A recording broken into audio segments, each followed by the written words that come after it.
LCM सीखा, दशमलव संख्याओं का जोड़ घटाना सीखा, भिन्न का जोड़ घटाना सीखा, साधारण जोड़ घटाना सीखा और अक्षरों का जोड़ घटाना गुणा भाग सीखा, यानी चर अचर दोनों का। अब उसके बाद हम लोग एलसीएम सीख चुके थे। अब यहाँ देख रहे हैं एचसीएफ एचसीएफ यानी हाईएस्ट कॉमन फैक्टर प साधारण गुणनखंड विधि द्वारा इसका, यानी कि गुणनखंड विधि द्वारा हम लोग क्या सीखेंगे, प हाईएस्ट कॉमन फैक्टर। यहाँ प को कैसे परिभाषित करते हैं हम लोग उसको देखेंगे। दो या दो से अधिक संख्याओं का स वह बड़ी से बड़ी संख्या होगी जो उस सभी संख्याओं को पूर्णतया विभाजित कर देगी। यानी कि कोई 3 संख्याएं, 4 संख्याएं, 2 संख्याएं अगर हैं, उसमें से वह बड़ी से बड़ी संख्या होगी जो उन दोनों संख्याओं को डिवाइड कर देगी। 15, 30, 45 जैसे है 15, 30, 45 का हम लोग क्या निकालेंगे, निकालना है या CF निकालना है। कैसे, गुणा करके, गुणनखंड विधि द्वारा। ये गुणनखंड में क्या करेंगे, 3 × 5 = 15, 2 × 6 = 30, 3 × 3 = 9, 5 × 45। ये हम लोग गुणा करके अलग अलग लिख लिए सबको। जब लिख लिए बराबर करके, उसके बाद देख रहे हैं तीनों में जो मिल रहा है यहाँ नीचे लिख लेंगे लाइन खींच के। इसमें तीनों में जो मिल रहा है गुणा करके यहाँ लिख लेंगे। इसमें देख रहे हैं 3 मिल रहा है, इसमें 5 मिल रहा था, 3 और 5 गुणा किया 15 आ गया। इसका हाईएस्ट कॉमन फैक्टर क्या आया, यानी कि एचसीएफ इसका आ गया 15। जो 15, 30, 45 को अगर देखा जाए 15 से डिवाइड करेंगे तो ये भी कट जाएगा, ये भी कट जाएगा, ये भी कट जाएगा। यानी इसका एचसीएफ कितना हो गया, हाईएस्ट कॉमन फैक्टर 15 हो गया। इसी तरह हम लोग 4, 6, 12 का देख ले रहे हैं। 2 दूनी 4, 2 तिहाई 6, 2 दूनी 4 तिहाई 12। इसमें 2 मिल रहा था, 2 उतार लिए। इसमें देख रहे हैं कि कुछ नहीं मिल रहा है। उसके बाद तो यहाँ पे केवल इसका एचसीएफ कितना हो जाएगा, 2। यानी कि जिसका हाईएस्ट कॉमन फैक्टर 2 आ गया। 2 से हम लोग 4 भी काट देंगे, 6 भी काट लेंगे और 12 भी काट सकते हैं।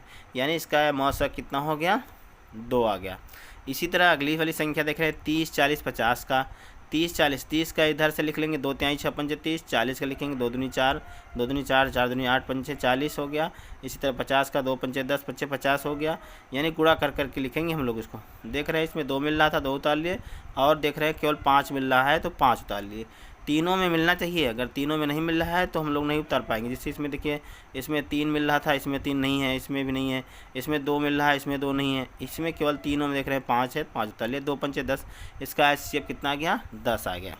अब यहाँ पे ये आपका गुणनखंड विधि द्वारा सरल था। अब हम लोग भाग विधि से ज्ञात करेंगे, जो कक्षा 9, 10, 11, 12 में भी पढ़ना पड़ता है। तो भाग विधि से क्या हम लोग निकालेंगे, एचसीएफ निकालेंगे। जैसे 12, 18, 30 का निकाल सकते हैं, 8, 32, 48 का। तो हम लोग पहले 12, 18, 30 का देख रहे हैं। यहाँ पे तीनों संख्याओं में सबसे बड़ी संख्या 30 है, सबसे छोटी संख्या कितनी है, 12 है। 30 में क्या करेंगे, 12 से डिवाइड यानी भाग देंगे। तो 12 दूना 24, 6 शेष आया। जो 6 आया उस 6 में 12 से फिर अब यहाँ पे 12 यहाँ ला देंगे हम लोग। इस 12 में 6 से भाग देंगे, 6 दूनी 12 यानी 6। अब 12 जो कट गया, अब ये जो 6 आया ये क्या है, इसका एचसीएफ आने वाला है। क्योंकि 30 कट गया, 12 कट गया, अब बचा है केवल 18। तो 18 को हम लोग अलग से काट लिख लेते हैं। 18 को जब काटेंगे तो क्या क्या 6 × 18, इसका एचसीएफ क्या आ जाएगा, 6 आ गया। इसी तरह देख रहे हैं यहाँ पे 8, 32, 48 है। तो हम लोग बड़ी संख्या में छोटी वाली संख्या से डिवाइड करते हैं। तो 48 में 8 से भाग दिया तो 8 × 6 = 48 कट गया। ये 8 जो है इस 48 को काट दिया है। इसका मतलब 8 जो है 32 को भी देख ले काट ले कि नहीं, 8 × 4 = 32, 32 कट गया। यानी आपका एचसीएफ कितना आ गया, 8 आ गया। क्योंकि 32 भी कट गया, 48 भी कट गया, 8 तो कट ही जाएगा। इसका मतलब ये भाग विधि से क्या करते हैं, बड़ी वाली संख्या में छोटी वाली संख्या से डिवाइड करते हैं। अगर वो कट जा रही है तो दूसरी संख्या देखते हैं, वो भी कट जा रही है, ठीक है। नहीं कटा है तो तब नहीं एचसीएफ नहीं आएगा। जो जिससे कटेगा, जब तक नहीं कटेगा उसको काटेंगे। देखिए यहाँ 15, 20, 25, 35 है। 15, 20, 35 में देख रहे हैं सबसे बड़ी संख्या 35, सबसे छोटी संख्या 15। 35 में 15 से भाग दिया, 15 दूना 30, नहीं कट रहा है, 5 शेष आ गया। इस शेष जो आया है उस भाग देने वाली संख्या में भाग देंगे। तो 5 तिहाई 15, अब पूरी तरह कट गया, 5 आया। इस 5 से अब फिर हम लोग क्या करेंगे, 20 में भाग देंगे, 5 × 20, ये 5। इसका एचसीएफ कितना आ गया, 5 आ गया।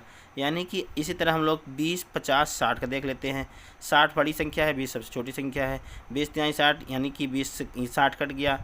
अब यहाँ पे देख रहे हैं 20 से 50 काटेंगे तो 20 से 50 देख रहे हैं नहीं कट रहा था, 10 शेष आ गया।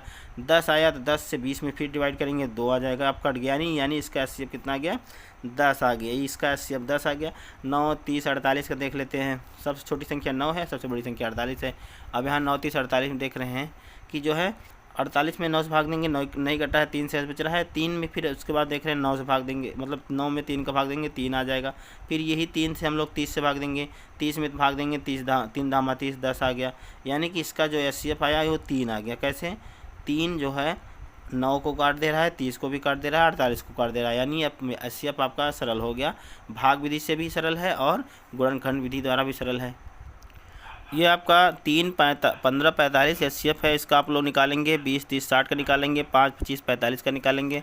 अब हम जो है अब आगे दूसरा कुछ बताएंगे। इसको हो गया यहीं तक बस। अब जो होमवर्क आपको मिला है उसको आपको करना है। ये आपके पूरे ख़त्म। ये HCF इसी टाइप के निकाले जाएंगे, एक भाग विधि द्वारा, एक गुणनखंड विधि द्वारा। अब हम आगे कुछ देखते हैं।